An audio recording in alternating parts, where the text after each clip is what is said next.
องยายไปก็นั่งซื้อไปเยอะนอน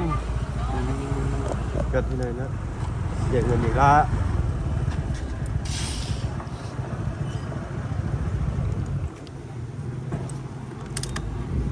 หน่อยเนาะให้ทางสาวคำนางเป็นถ่ายเอาผลตรวจก่อนเขาห้องตรวจถ่ายบ่ได้พี่หน่อยเนาะโอ้ขอโทษขออภัยน้ำลายต้องให้ญาติเข้าไปอุ้มพลิกขึ้นพลิกลงตลอดทางยายเพิ่นก็เมื่อยได้พี่หน่อยเนาะทางเขาก็จะอยู่เบิ่งเพิ่นเบิดมือแหละพี่หน่อยเนาะแต่ทางลุงจันเพิ่นมาแล้วเพิ่นมารอถ่าเนาะทางนั้นก็เวียกทางนี้ก็ยายมันพี่หน่อยเนาะโอ้เรามีแต่สิบอกสาวเมย์น้องอินเตอร์ให้เพิ่นถ่าอานาแล้วเนาะบอกเพิ่นก่อนแม่ไปใส่ไปเวียกก่อนเด้ออะไรสิมาหาใหม่ได้แล้วพอกระดาษดิ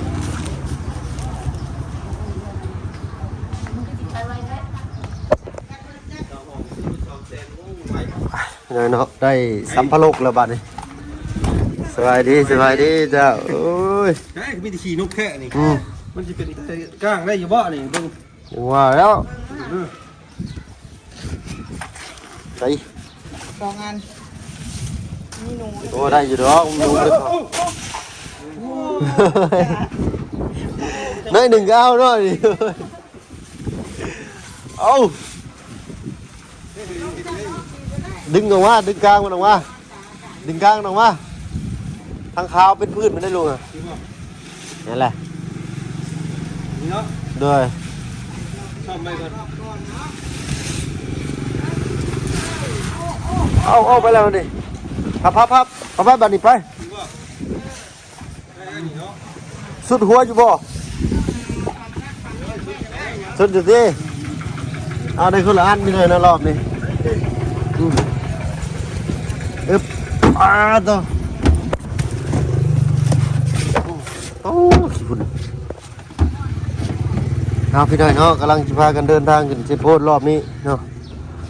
ย่าน่ะทดลองเลยบ่น่ะ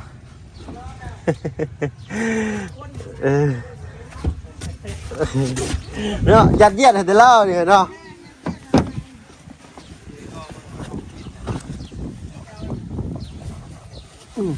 เอาปานบ่ได้จ้อยบานบิดเด้เยอะเฮ้ยก็ได้ปะตือปึกตื่นใจเมื่อยดิเอา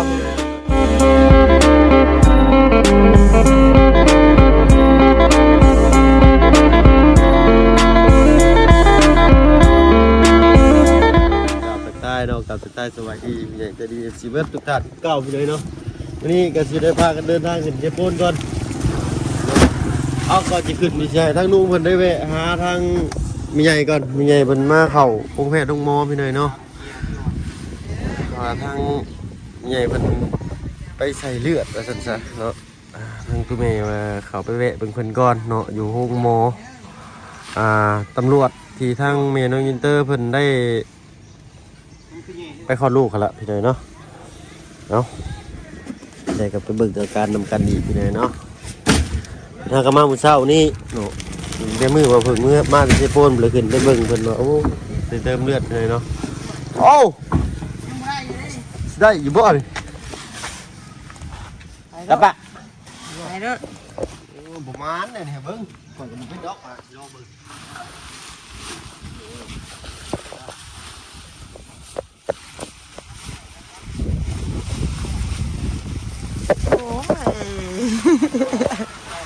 ถ้าทำกันเที่ยวอยู่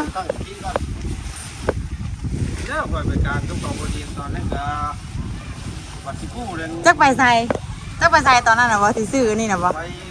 เที่ยวโซนกันแล้วไปนอนกลางป่าล่ะอยู่บ้านลึกลับคนที่นี่มันได้แล้วเด็กปล่อยให้ทำมันไหมเฮ้ยโอ้ยสะเนาะเพราะเราเก่งไปสิตี้กันสติแล้วตัวเองมันไม่มีสติเนาะ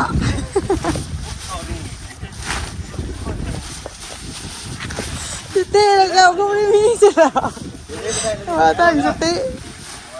มันเข่าคือข่อยไปที่ อย่างเงี้ยเราอยากเอาขอชกมันนอนกับช่องสิคันใช่เพราะว่ามันอยู่น้ำอันกระสอบเข่าเลยจักแล้วเป็นสิไปหานางปลานางไม้นอนน้ำอยู่ใส่ได้เนาะ เอาตีจะออกบุญลุงมาได้ปะโอ้โหได้ปะไอ้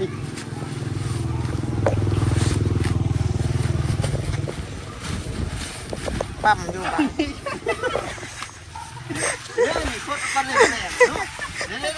น มันจะเป็นสามพักไงพักมาได้อยากคือไม่อยากเสียค่าห้องดีว่าเสียค่าเชื่อเต็มไปโอ้ยเลยบอกเชื่อเลยเชื่อห้าพักได้ มันหักก็เลย มันต้องเฮ็ดเป็นชามก็ช่อเฮ็ดเป็นชามบ่เฮ็ดเป็นชามทั้งวันที่ก็เฮ็ดดีก็ได้เห็นเป็น เอาใส่มันเข่าก่อนเอาใส่มันเข่าก่อนนี่ใส่อันนู้นเข่าคือว่าเฮ็ดที่เนี่ย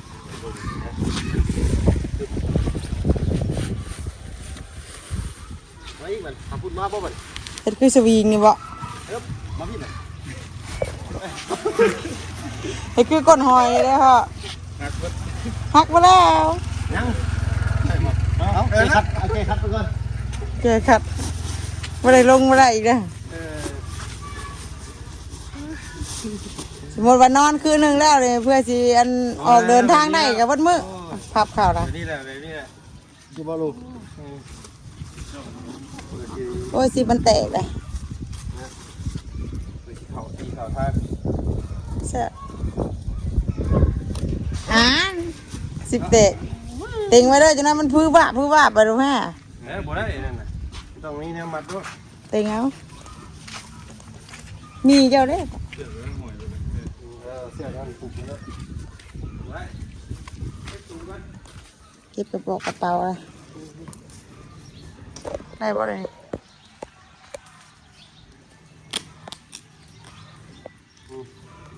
มัดไว้อยู่กับน้ำมันหาใช้เสือกฟางน่ะ ใช่ไหมรู้สึกว่า เชือกฟางเด้จอยเขาไม่ได้มัดให้ห้าว่าทำไง มัดครับย่างคือเลย โอ้ก็ได้นะหนังยางก็ได้มันดีนะคะ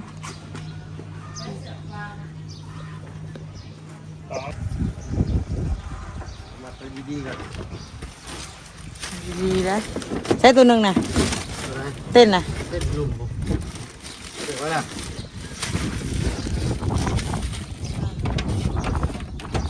เชือกไว้ครับครับ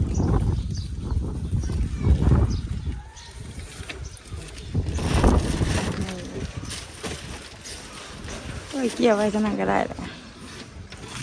บัดเสียออกไปแจกอีกง่ายอีกแล้ว ได้ยังไงแล้วจะชุดใหม่ได้ปะ เฮ็ดแบบแจกง่ายเลยดิ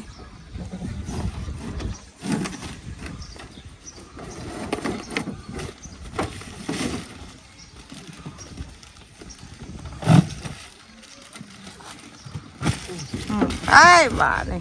ไอ้บาทลอง กินตามลิ้นนอนตามลิ้นกินตามหญ้าบาทนี่ ไปไม่ใหญ่ไปพาไปหาไม่ใหญ่ก่อน เยี่ยมไม่ใหญ่คุณพ่อ หน่อย ไม่ใหญ่น้ำเล่นบ่ แม่นจะเพิ่นมาเขาเลือดเนาะเลือดจางใช่มาเถอะแม่ต้องย้ายไปกันนั่งซื้อไปเยอะนอนเกิดที่ไหนนะเบิร์นบอลจอดรถตัวอัน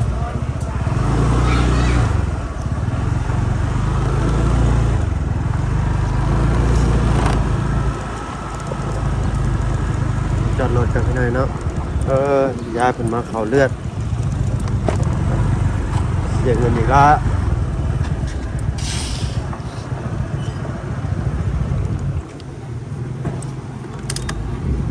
หน่อยเนาะให้ทางสาวกับนางเพิ่นถ่ายเอาผลตรวจก่อนเขาห้องตรวจถ่ายบ่ได้พี่หน่อยเนาะโอ้ขอโทษขออภัยน้ำลายๆต้องให้ญาติเข้าไปอุ้มพลิกขึ้นพลิกลงตลอดแล้วทางยายเพิ่นก็เมื่อยได้พี่หน่อยเนาะทางเขาก็จะอยู่เบิ่งเพิ่นเบิดมือแหละพี่หน่อยเนาะแต่ทางลุงจันทร์เพิ่นมาละเพิ่นมารอถ่าเนาะทางนั้นก็เวียกทางนี้ก็ยายมันพี่หน่อยเนาะโอ้ เรามีแต่สิบอกชาวเมนอินเตอร์ให้เพิ่นถ่าอานาแล้วเนาะบอกเพิ่นก่อนแม่ไปใส่ไปเรียกก่อนเด้ออะไรสิมาหาใหม่เด้อแล้วพอกระดาษดิ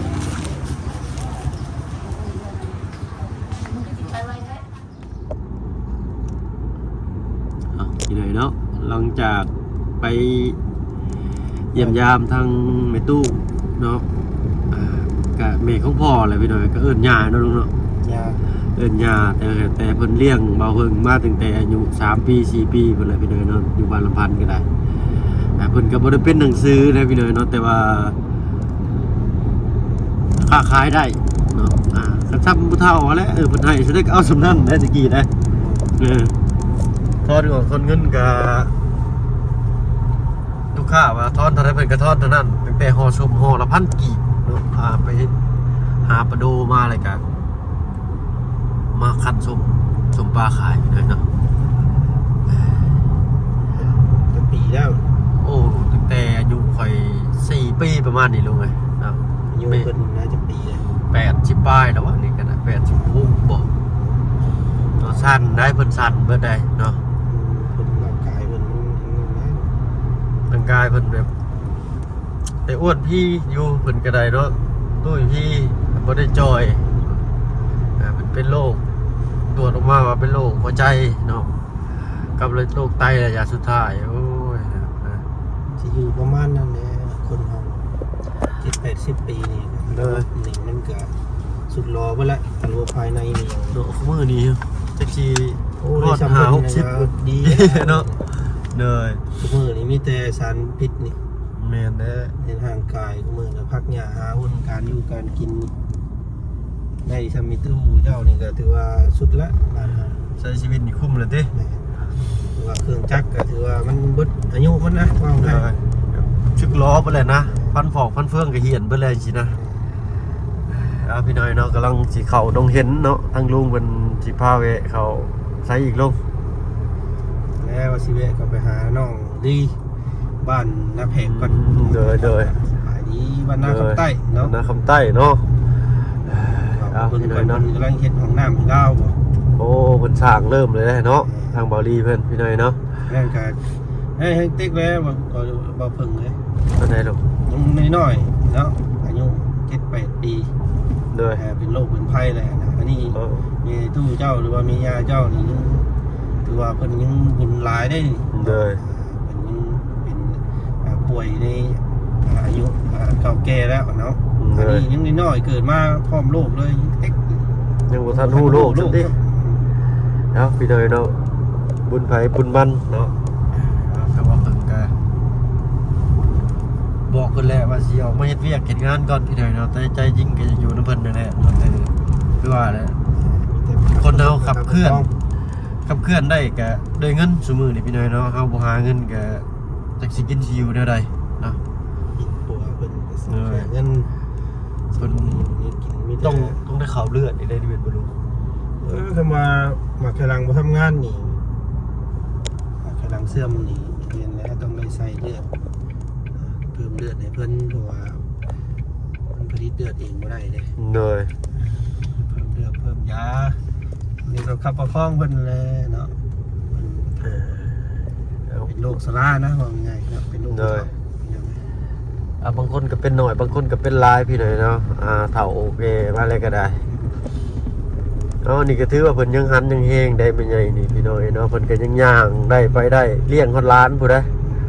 เนาะฮอดด่านฮอดเดินไปแล้วเด้อเรียนเนี่ยรถหลานเจ้าเรียนเพิ่นเจ้าเรียนเนี่ยเนาะอีกบ้านนึงก็ลูกของลูกข่อยก็ร้อนมันนี่เนาะคือว่าสุดแล้วมันนี่เนาะถือว่าคนก็มื้อนี้เห็นได้มีโอกาสได้เห็นเดนนี่ถือว่าถ้าว่าจะได้เห็นนี่เนาะประคับประคองกันไปเบิ่งพี่น้อยเนาะเอาออกมากินนี่เนาะเขาก็ว่าเขาใจแข็งผู้หนึ่งอยู่ได้พี่น้อยเนาะแม่ของบ่เพิ่งถามบ่าเป็นอะไรเพิ่นว่าโอ้ยเนาะจักสิตอบเพิ่นได้ค่อยก็ได้ค่อยก็บ่แม่นหมอเป็นโรคอย่างเงี้ยจนนั้น ที่จริงฮู้ตั้งแต่มื้อเอาไปสวรรค์แล้วตั้งแต่มื้อที่ข่อยลงมาแต่เชโปนพุ่นได้ข่อยแล่นมื้อบ้านมื้อหาเพิ่นเนาะไอ้แม่แล้วว่ายายพายายไปโรงหมอแต่เช้าพุ่นน่ะทางนี้ก็รัดมื้อรัดเพิ่นตั้งแต่บ่ายผมพี่น้อยตั้งแต่เที่ยงมื้อท่าเพิ่นไปฮอดแล้วก็เห็นเพิ่นนอนอยู่ในเรือนถามเพิ่นเป็นได้วะเพิ่นเห็นหน้าเพิ่นก็ยิ้มเป้ยเลยพี่น้อยเนาะเพราะฟ้องเพิ่นเลี้ยงมาแต่น้อยเด้เนาะแต่ลูกเจ้าของนั่นใหญ่มาแล้วก็คือสิเลยไปกรุงเทพกรุงไทยไปสร้างครอบสร้างครัวหั่นนะแล้วก็บ่ได้อยู่เพิ่นก็ได้อยู่แต่น้ำร้านบาดนี้แล้วก็มีทางพ่อบ่าวเพิ่งที่อยู่กับเพิ่นแล้วก็แม่บ่าวเพิ่งก็มาเลี้ยงเพิ่นหั่นนะก็ถือว่าเพิ่นก็เห็นแต่บ่าวเพิ่งแล้วก็น้องของบ่าวเพิ่งเองนี่แหละพี่น้อยเนาะแล้วก็แม่แล้วก็พ่อเจ้านั้นลูกเพิ่นก็ไปสร้างครอบสร้างครัวอยู่ทองอยู่ไทยเบิดช่วงวันหนึ่งเพิ่นก็ไปมุกดาหารนะก็ขาบมาวันอาทิตย์ล้างนี่แหละพี่น้อยเนาะขาบมาอะไรกับพอดีเพิ่นเมื่อยเนาะก็เลยพาเล่นกับไปสวรรค์ไปตรวจอีกบัดนี้ใครแน่เมื่อกี้นี่เพิ่นรัดคิวตรวจในพี่น้อยเนาะเพิ่นเมื่อยเด้เพิ่นเมื่อยก็เพิ่นเมื่อยเพิ่นก็เลยรัดคิวตรวจให้เผากันอยู่หันพี่น้อยเนาะฝากแม่น้องอินเตอร์เพิ่นเบิ่งน้ำมาน้ำรถแต่ทางสุพอพาขับมากะเอาหูน้องอินเตอร์ให้เบิ่งเพิ่นก็ยิ้มมาสุดทางว่าจนฮอดอันพกหมอที่พาแม่น้องอินเตอร์เพิ่นไปคลอดนั่นแหละพี่น้อยเนาะเอาเมื่อรอบนี้ก็ว่าสิไปเมื่อเล่นแม่น้ำเพิ่นก่อนเนาะเพิ่นก็หันเฮงดีๆดีได้ลุงเอ้ยโลเงิดอยู่วะเพิ่นเมื่อยมาตั้งแต่มือเพิ่นมาแต่มุกแล้วเพิ่นเมื่อยบัดมือต่อมาแล้วเพิ่นเมื่อยหั่นนะสงสัยเพิ่นไปกินแนวพิษมาบ่ฮึหรือว่าเพิ่นไปกินหลายแหละระบบไตเพิ่นย่อยบ่ทันบ่เนาะ คนเฒ่าเนี่ยต้อง แม่นนั่นแหละกินกระจมบ่กินกระจมในรุ่นนี่พี่น้อยเนาะแต่ก็บ่ได้ว่าเพิ่นได้พี่น้อยเนาะเว้าถึงว่าผู้เฒ่าหั่นนะเอาก็เบิ่งแยงกันไปเนาะของเพิ่นนะเพิ่นยังใกล้ชิดนะชม เพิ่นมักได้มักให้ลูกหลานมาอยู่นำเลยลูกมาอยู่นำนี่เพิ่นบ่ได้คิดแล้วของมือนี่พี่น้อยเนาะเพิ่นอยากเห็นแต่หลานกล้วยแล้วว่าไม่รู้ ยินบอกว่าเป็นลูกสำตาล เอกหลานจะบอกข้าวติ เป็นลูกสำนีลานออกมาเองดีกว่าลูกอีก แม่นแท้พี่น้อยเนาะพอลูกเฮาก็ยังแบบว่าก็ลูกเฮาก็ยังได้ดูแลสำใดก็สำนั้นมันหลานมันเอาลูกคนอื่นมันแพงหน่อยก็บ่ได้ได้ยันเพิ่นตำหนิเฮาหั่นนะเอารุ่นเบิ่งนำกันอีกพี่น้อยเนาะว่าขึ้นไปเซโปนรอบนี้ว่าสิมีหยังแน่รอบนี้บ่มีหยังพี่น้อยเนาะมีแต่ทั้งลุงเพิ่นหลักเอาขนมป้ามาคือเก่า กับเต้น2ดังพี่น้อยเนาะรอบนี้ ส่วนน้ำเพิ่มก่อน หน้าส้นหน้าเช้าแถวหบม่วงเพิ่นนั่นแหละพี่น้อยเนาะ ไปแล้วพี่น้อง ตีแห้งก็บ่ได้ติกรอบ เอาพี่น้อยเนาะประหยัดได้ก็ประหยัดเอาเด้ ไปจากสิไปใช่เบิ่งน้องดีครับ นี่เป็นพานุลีบ่นี่ แต่มาอัปเดตก่อนว่าเป็นเคสที่สมทบโลอาจารย์จะมีมอบเงินในเพิ่นแล้วมื้อนี้ สมทบของน้ำบ่ลูก สมทบเอาเงินให้น้องเพิ่นซื้ออยู่ซื้อกินเอง โดย เพราะว่าบ่ได้การบ่ได้รักษาดิเด้น้องรักษาบ่ได้เด้ น้องลีน้องร้อยเห็นได้อ๋อน้องลีผู้เพิ่นตีเป็น นี่หมอเพิ่นก็บ่รับเลยเด้ เอาเพิ่นเป็นโรคเยอะน่ะลูก ก่อนมันเป็นก้อนมะเร็ง อ๋อต้องพี่น้อยเนาะมากับ8ปีครับยังบ่ได้ใช้ชีวิตครับ ปัวก็ปัวได้อยู่เพิ่นแต่ว่าบ่เศร้ามีเอาง่ายๆก็รอแต่มือตายนะพี่น้อง เนาะมีแต่เรื่องแบบนี้บัดนี้เนาะ แต่ซอยเป็นเรื่องการเป็นอยู่เนาะมื้อนั้นก็เห็นทางวันเตรียมซื้อมอเตอร์ไซค์ใหม่ให้เราให้เอ้ยเราพอได้เล่นพาน้องเพิ่นไปหาคนหาหมอยังค่ำ โดย นี่ทางบางทีเห็ดน้ำเนาะอำนวยความสะดวกบอกน้องมันมีของน้ำ โดย เพราะว่าจะซอยอย่างนี้มีได้ซอยประคับประคองการเป็นอยู่ของน้องเพิ่นและซื้อซื้อยาเธอมีปฏิหารย์กินอะไรมันโศกมันเศร้า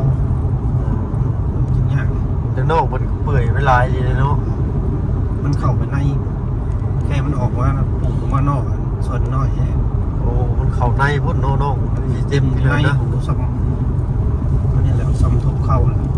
ใน เป็นตาญาติตัวนี้เนาะ ดินหรือว่าแล้วอวัยวะภายใน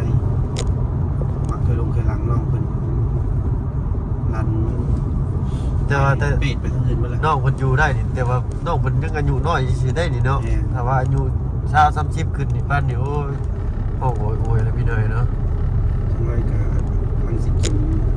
กระดูกสันหลังน้องเพิ่นตอนนี้มันกำลังกัดกระดูกสันหลังน้องเพิ่นอยู่อีกจังหน่อยนี่กระดูกสันหลังหักหมอเพิ่นขาดที่นี่ไว้เนี่ย โอ้ กัดอย่างเนี้ย อันตรายอย่างนี้เนาะ เล็งมันเริ่มกินกระดูกแล้วสมัยกับน้องคนนี้อาจจะเอาพาดครึ่งท่อนทางหมอคนคาดเดานะ เลย ว่ากระดูกสันหลังหักปึ๊บอยู่ท่อนล่างกับยิงแรงกว่า กันมันมีแต่อุ้มไปแล้วเขาหนองน้ำกันเนาะเอาพอดีเลยเนาะมันก็ได้หนองน้ำก็จะได้อันสบายเด้มีน้ำมีนายล่างเลยเนาะถ้าซอยมันยังบริลายก็ซอยเล็กๆน้อยๆก็ยังดีพี่หน่อยเนาะยังน้อยก็ให้น้องมันมีพอยิ้มที่สดใสขึ้นไปมือๆนั่นแหละพี่หน่อยเนาะเอากับโมเป็นเทวดามาซอยเลยสิหายสิเช่าพี่หน่อยเนาะซอยมันมีรอยยิ้มไม่เห็นหน้าก็พอละพี่หน่อยเนาะเอาเนาะก็คือสีได้เวลาสำหรับประกวดทางเราก็สิขอตัวลำลาก่อนมีแต่ฝากติดตามรับชมเนาะทางทีมงานเราอยู่และเซฟโบนพี่หน่อยเนาะทางบ่าวบุญสารวัตรเพิ่นขึ้นก่อนแล้วเนาะทางเอากับลุงจันทร์ก็กำลังเดินทางขึ้นไปเนาะพูดแล้วพอๆกันอยู่บ้านถามสาวเนาะเนาะทางข่อยได้สายาใหม่เลยได้ลูกให้โจรโดนใจว่าซั่นตั้งให้บ่ เลยสามสาวเพิ่นตั้งให้โจรโดนใจเพิ่นโอ้ยแต่โคบๆบ่ ไอ้โจรเนี่ยเนาะ โดยน่ะคือโจรวิ่งมาให้สายากันเนาะเอาพี่น้อยเนาะทางมาเพิ่นกับลุงจันทร์สิขอตัวลำลาแล้วพี่น้อยเนาะพบกันคลิปหน้าเด้อเนาะเอาเป็นกำลังใจให้เพิ่นทุกภาคส่วนคือเก่าพี่น้อยเนาะไปละเนาะพี่นี่สบายดีจ้ะไปพี่น้อยเนาะพบกันคลิปหน้าสบายดีจ้ะ นี่